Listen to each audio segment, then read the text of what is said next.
Ito ang balita ngayon. Viral at pinag-uusapan ngayon sa mundo ng social media. Ang di umano'y balita. Di naman kailangan pang muling imbitahan si dating Pangulong Rodrigo Roa Duterte para dumalo sa susunod na pagdinig ng House Flood Committee sa Disyembre 12. Kaugnay po yan sa investigasyon sa mga extrajudicial killing sa kampanya kontra iligal na droga na nakalipas na administrasyon. Ito ang inihayag ni House Flood Committee Overall Chairman Surigao del Norte 2nd District Representative Robert Ace Barbers. Anya, napiganan ng mega panel dating Pangulo sa 4 na impormasyon. Ibig sabihin, ang pagdalo nito ay dating Pangulong Duterte sa committee hearing noong kung Nobyembre 13 ay ang una at huli nitong pagdalo. Paliwanag pa ng mababatas na sa loob ng 13 oras na pagdinig ay narinig na ang mga nais nilang marinig kung saan ilan sa mga ito, anya, ay nauna lang ibinunyag o inamin ng dating Pangulo sa naging pagdinig niya noon sa Senado. Maalalang nauna lang dumalo ang dating Pangulo sa pagdinig ng Senate Blue Ribbon Committee noong Oktubre 28 kung saan nagbigay ng napakahabang testimonya ang dating lider ng bansa. Samantala sinabi rin ni Congressman Barbers na magpapatuloy pa ang House Flood Committee sa pagsasagawa ng mga pagdinig hanggang sa susunod na taon kaugnay yan sa mga kaso ng extrajudicial killing sa ilalim ng Duterte Drug War. Ito pa mga development na niniwala naman ng Makabayan Black na magiging mas mabilis ang pag-usad ng impeachment complaint laban kay Vice President Sara Duterte kumpara sa impeachment proceeding laban kay dating Chief Justice Renato Corona. Ang kay dating Bayan Party List Representative Nery Colmenares, isang ground lamang ang nagsisilbing basehan sa inihaing complaint laban kay VP Sara. Ito ay ang betrayal of public trust. Sa ilalim ng isang ground, mayroon itong 3 kaso na kinabibilangan ng pag-abuso umano ni Duterte sa kanyang discretionary power sa paggamit ng mahigit sa 600 million pesos na confidential fund, paglapastangan sa audit process sa pamagitan niya ng paglabas sa mga peking dokumento at ang hindi pagkilala sa oversight function ng Senado. Sa complaint naman, laban sa namayapang Chief Justice, mayroon itong 4 na ground at 8 kaso. Ang 4 na ground ay ang betrayal of public trust, capable violation of the Constitution at ang graft and corruption. Si Colmenares ay nagsilbing prosecutor sa impeachment trial laban kay dating Chief Justice Corona noong panahon ng Aquino administration. Ayon sa dating mababatas, dahil sa dami ng kasong isinampa laban kay Corona, inabot ito ng 4 na buwan bago na pagdesisyonan ng Senado. Sa reklamong isinampa kay Duterte, maaring hindi pa niya ito abuti ng 1 buwan bago tuluyang magdesisyon ang mataas na kapulungan. Umaasa naman ang Makabayan Coalition na makukumpleto nila ang 106 na mga signature o mga nagdaong pirma itong mga kongresista pagsapit po ng Lunes, Disyembre 9 upang mai-transmit na ito kaagad sa mataas na kapulungan. Kasama naman ni National Security Council Assistant Director General Jonathan Malaya ang mga kinatawan mula sa Makabayan Black sa Kamara bilang political opportunist. Kasunod yan ang kanilang paghahain ng impeachment complaint laban kay Vice President Sara Duterte. Ang kay Malaya, ang paghahain ng Makabayan Black ng impeachment complaint ay isang political opportunism para naman makakuha ng political mileage. Mananatilian niya ang posisyon ng kanilang tanggapan o yung National Task Force to End Local Communist Armed Conflict at ito ay ang pagpanig sa naunang pahayag ni Pangulong Ferdinand Bongbong Marcos Jr. na walang kahihinatnan ng naturang impeachment. Magiging distractions lamang umano ito sa mga isyong kinakaharap ngayon ng ating bansa kagaya na lamang ng mga binabanggit na ng Pangulo at ito yung pagtugon sa mga sari-saring suliranin. Sinusuportahan din ng panig ng National Security Council ang pahayag ni Pangulong Marcos na may tatali lamang ang panig ng Senado at Kamara sa naturang reklamo at kakain ng panahon o oras kapag ito ay umusad na yung impeachment complaint sa 2 kapulungan ng Kongreso. Itong araw nga ng Miyerkules ay inihain ng Makabayan Black ang ikalawang impeachment complaint laban kay Vice President Sara Duterte. Nagsimula na rin makausad itong Makabayan Black sa pagkolekta ng mga kinakailangang pirma mula sa mga miyembro ng Kamara sa layuning maabot ang kinakailangang 106 na boto at yan ay katumbas nga ng 1/3 ng kabuuang House members para agad na maisumite ang impeachment complaint sa panig ng Senado. Mga kongresista, natutuwag na nga ba? Nagbabago ng timpla? Nagbabago ng tono? Ha? Natatakot na sa impeachment? Ay, nako. Ayan ang sinasabi ko sa inyo eh. Una. Ito, unang magiging topic natin. Mga kongresista gusto lang umurong sa pirmahan ng BBM Tamba Tandem kasi pumirma sila ng manifesto ng BBM bagong unit team. Yan naman ang talagang unit team. BBM Martin, gustong umurong. Pangalawa, wala nang gustong pumirma na kongresista. Castro, nagbumukha na kayong tanga. Ay, nako, yan, pag-uusapan natin. Pangatlo, Kamara, mga kongresista, biglang gumagalang sa impeachment. Sabay-sabay natin silang pagtawanan. Ito, simulan natin dito. Gusto nang bawiin. Yung pinirmahan nilang BBM Romualdez Resolution. Nakuha po natin ito sa Politico Scoop, di ba? At gusto kong bigyan ng komentaryo. Siya. Diretso na po. Dun sa filed reso in support of Speaker Martin Romualdez. Because initially, nung in-announce yun, na magkakaroon ng such resolution, yung mga kongresista walang problema. Sabi nila, pipirmahan natin yan, of course. We are expected to support the captain of the ship. Nung nabasa nila yung actual text ng reso, kamon-ulo sila. Yun sila pinapahan.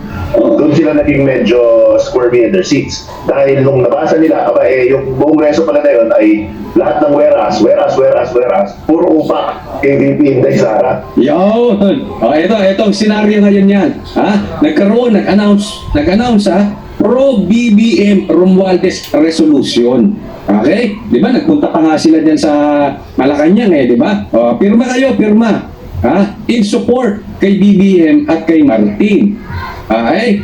So, syempre, pumirma sila. Natural, ikaw ay public official. Kailangan talagang sumuporta ka sa liderato. Talagang walang masama doon. Alam nyo po, nagkaroon ng problema yung sinasabi na whereas. Puro atake kay VP Sara. Sa madaling salita, naging political. Yun po ang naging problema natin ngayon. Kahit naman po ako, hindi ako naniwala, hindi ako bumoto kay BBM. Hindi ko po binoto yan. Naniwala ako kay PRRD na meron tayong bangag na kandidato sa presidente. So hindi ako talaga sumuporta dyan kay BBM. Una pa lang, hindi po ako nabudol. Pero nung nanalo, sa akin gusto kong bigyan ng... Kasi respect the authority. Yan ang aking prinsipyo, respect the authority. Kasi ang nire-respeto mo, yung posisyon, hindi yung tao. Di ba? So parang ganito, syempre, kailangan nating respetuhin niya bilang public official. Pero, nung ang nangyayari, puro atake na sa Duterte, teka muna. Hindi na to usaping Pilipinas. Ngayon yung nasabi ko, hindi na ito tungkol sa ating mga Pilipino. Ito'y tungkol na sa kanila. Ito'y kanilang agenda na lang. Bakit ang inaatupag nyo ay puro VP Sara Duterte? Yan ang purong pag-atake ninyo. Sa madaling salita, yung dapat na nakakatulong kayo sa Pilipino ay naging political in nature. Teka muna, labas kami dyan sa away nyo yan.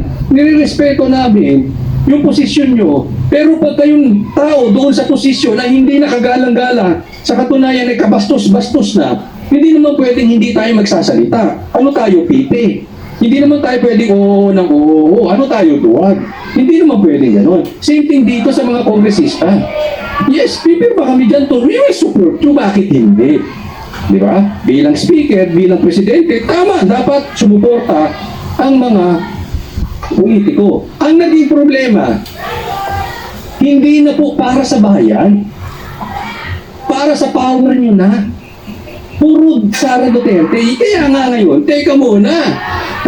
Gusto nang umurong na itong mga kongresista. Napilitan lang pumirma. Sa madaling salita, iba yung pinirmahan nila, iba yung motibo, iba pala yung nilalaman ng pinirma nila. Kaya dyan po tayo magkakaproblema pag ang isang bagay hindi organic. Pag pilit, hinog sa, nakatikim na kayo na maghinog sa pilit. Maasim, di ba? Usaping siyota, yung pinilit mo lang yung siyota mo. Maasim, di ba? Pangit. Iba yung talagang bukal sa loob. Organic lumabas yung suporta. Ito kasi, parang niloko. Ganun ang datingan ito Para ka niloko. Kaya susuporta. Pero ba tayo dyan? Suporta, natural. Nasa batas yan Suportahan natin. Pero wala na sa batas. Yung susuportahan namin ng presidente at speaker hanggang sa mamatay si VP Sara. hanggang ma-impeach si VP Sara, teka muna, wala na sa usapin yan. Hindi na naaayon yan sa batas. Di ba? Hindi organic eh. Yan po ang style nito magpinsan. Mahilig sila. Di ba ano sabi nga ni VP Sara dyan kay Tamba? Bayad-bayad lang yan eh. Hindi naman yan sanay lumaban ng patas. Kung merong lalaban sa kanya, gigipitin. O kaya babayaran. Di ba? Hindi yan kaya wala sa isip ng BBM Romualdez Tandem ang salitang organic. Yung pusang loob na umuusbong galing sa puso. Sanay sila dyan sa bayad-bayad, diktahan mo. Sabi pa nga ni VP Sara, parang pinagbibintangan pang mamamatay tao yung mga yan di ba? Di ba sinabi ni VP Sara, yan ang mahirap hinog sa pilit. Ako, yan. If it was just a resolution, we support our leader, the speaker, as the speaker of the house. Hindi ko nakikita ng masama yun. Natural lang naman talaga susuportahan mong leader mo. Kahit sa grupo dapat mo suportahan ng leader mo. Pero pag illegal na, diyan ka naman makikita. Halimbawa, pulis ka. Dapat sundin mo yung commander mo talaga. Sa akin, kung sundalo ka, sundin mo yan. Leader mo yan eh. Pero pag illegal na yung pinagagawa sa'yo, pagbenta ka ng droga, halimbawa, ba't mo pa susundin? Pag sumunod ka ron, duwag ka. Di ba? Dapat manindigan ka. Harasin mo yan, tao na yan. Illegal po ba yun? Illegal na yun. So hindi mo na dapat sinusunod yun. Recognize his authority, we follow his mandate, we will march according to the beat of his leadership. Okay lang yun, di ba? Kung ganyan, plain vanilla. Pero nung nabasa nila yung so wow, whereas, puro upak kay Bill Bunday. So that's when they have that bit of a struggle kasi a lot of these congressmen, don't forget, are holdovers from the Duterte administration. Mga kaibigan nila yung mga yan. Totoo, di ba? I mean, mga kaibigan yan eh. Mahal din yan ng ibang, yung iba dyan, kaibigan, yung iba dyan, syempre napagbigyan, yung iba dyan, talagang mahal ang mga Duterte. Wala namang masama kung susuporta ka sa presidente. No, di ba? Pero ngayon, iba na nangyayari. Delikado sila dito. Kasi umiiba na ng tono. At yan pag-uusapan natin. Hindi na matutuloy. Posible eto. Hindi na matutuloy ang impeachment. Hindi sila makakalakap niya pagka ganyan ang usapin. They've had, well, let's call a spade a spade. There has been some patronage, there has been some political favors granted to many of them by the previous administration. Kaya medyo ipit sila. So advice ko is try not to take a side in this fight. Try not to pick a duck, as it were, di ba? But as a congressman, you will be forced to. Sabi, wag na kayo magpili ng side. Basta sa madaling salita, gusto nitong palabasin, trabaho nyo lang. Too late. Sa ngayon, mamaya i-explain ko, that is too late for now. Especially kung congressman ka, you need to pick a side now. Hindi ka na pwedeng gumitna. Hindi na pwedeng, hindi, tamba ako, hindi, Sara ako, hindi, tamba. Kasi, pag ginawa mo yung gusto ni Tamba, definitely, babanatan mo si Sara. Diba? Definitely. So hindi ka naman pwedeng pumili na nasa gitna. Hindi, ito, pwede ko naman suportahan si BBM, suportahan ko si Tamba, suportahan ko si Sara. Tapos trabaho lang tayo para sa Pilipinas. Pwede ganun eh. Kaya lang iba na sitwasyon ngayon. Hindi nauubra yan. Pag pinili mo si Tamba, you are forced. Nangyari yan eh. Di ba yan nga ang kinakwento ni Banat Pai? Yan ang kinakwento ng iba. Pinababanatan si VP Sara. Hindi yan pwedeng tanggapin. Hindi pwede yan. Di ba? Pagka hindi ka, yari ka. Hindi pwede. Senate, di ba? That's not good. Sir Toy, so ibig mo sabihin na some congressmen, you believe, signed with hesitation doon sa House Reso, and in a way na they were parang left with no choice. Is that even a reality, left with no choice for these congressmen at this point? Well, definitely the framers, the ones who drafted it. I mean, if you look at the names, it's Congressman Manix Dalipe, it's of course Kong Yeda, the wife of the speaker. Siyempre yan, mga hardcore. Pero tama ka ma'am, yung mga ibang Mga hardcore, ibig sabihin niya, mga hardcore supporters ni Tamba.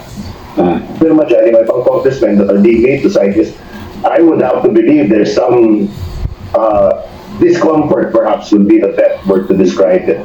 Na parang in the back of their heads, I'd rather this document did not exist. But here it is, I'm at the breach, di ba? Pirmahan ko yan dahil I'm part of the House, I must support the House leadership. Yan. Ayan na po yan. Wala na silang magagawa eh. Ngayon, hindi na po pwede yung namamangga ka sa dalawang ilog. Ipapaliwanag natin yan extensively. Okay? Next topic po tayo, yung BBM tandem. Wala nang gustong pumirma.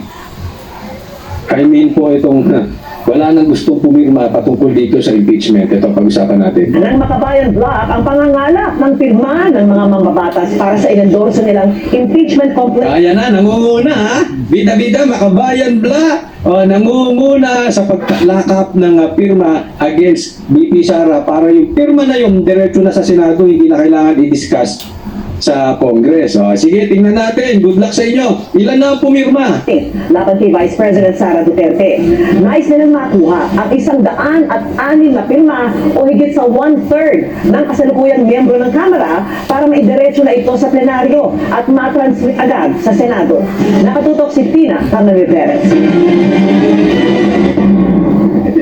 Nangangalap na ng pirma ng mga kongresista ang Makabayan Bloc sa Kamara para sa impeachment ni Vice President Sara Duterte. Hindi, Makabayan Bloc pa talaga, no? Ang lilinis nila, no? Ang nilinis na itong mga ito. At isipin mo, diyan umasa si Tamba sa Makabayan Bloc. Loser talaga. You are such a loser, Tamba.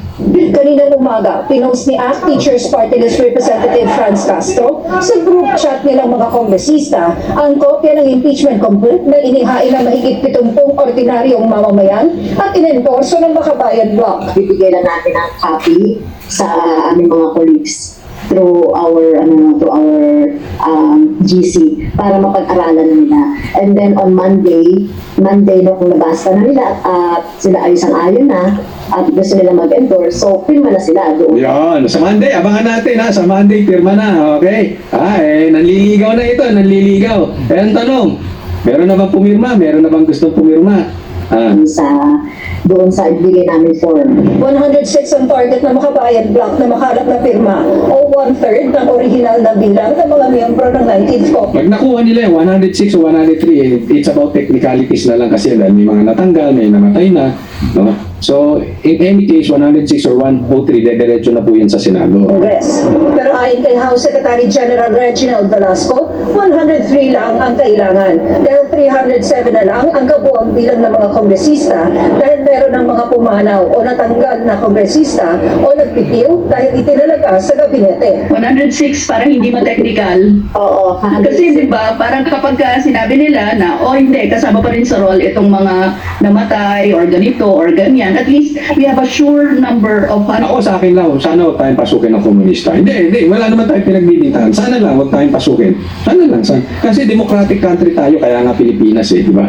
Demokrasya tayo. Kayo ba? Gusto niyo bang pasukin tayo ng komunista? Hindi, nagtatanong lang ha.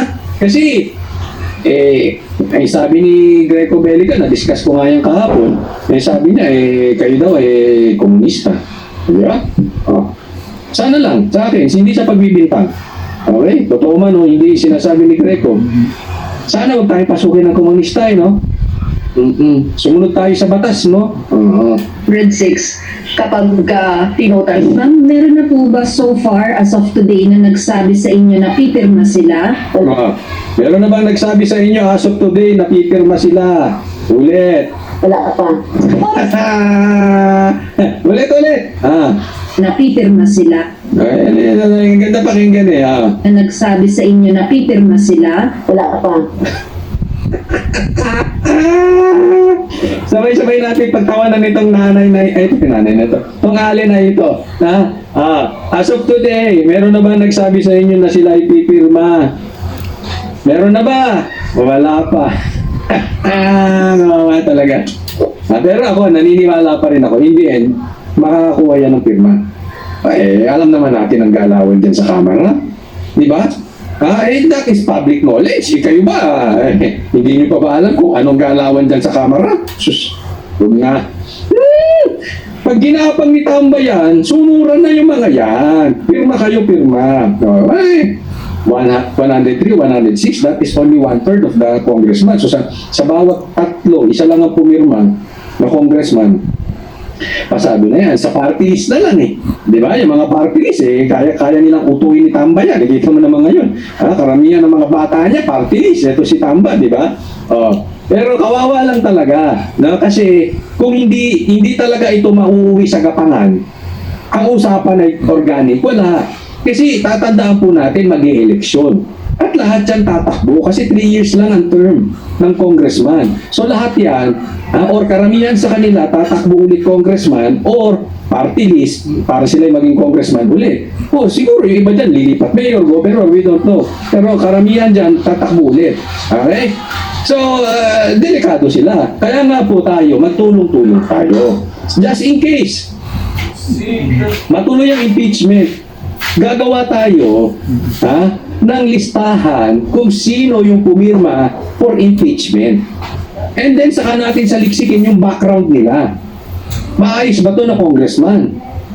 Di ba? Tapos ilagay natin doon saan siya, saang lugar siya, party list ba siya, congressman, anong distrito siya, para sa ganun, maikalat natin, ito yung congressman nyo, ito yung congresswoman nyo, ito yung party list ninyo, na kumalaban sa Duterte, na sinisilip yung 125 million na confidential fund, samantalang hindi nila kayang silipin yung flood control na billion ni Marcos.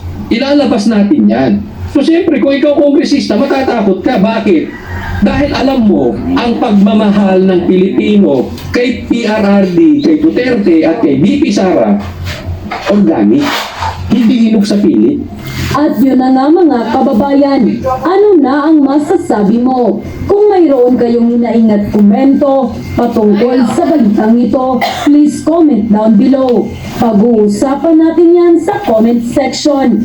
At kung nagustuhan nyo ang video, ay huwag kalimutang mag-like at i-share na din para mas marami pang makaalam at umabot ito sa marami sa ating mga kababayan. Maraming salamat po!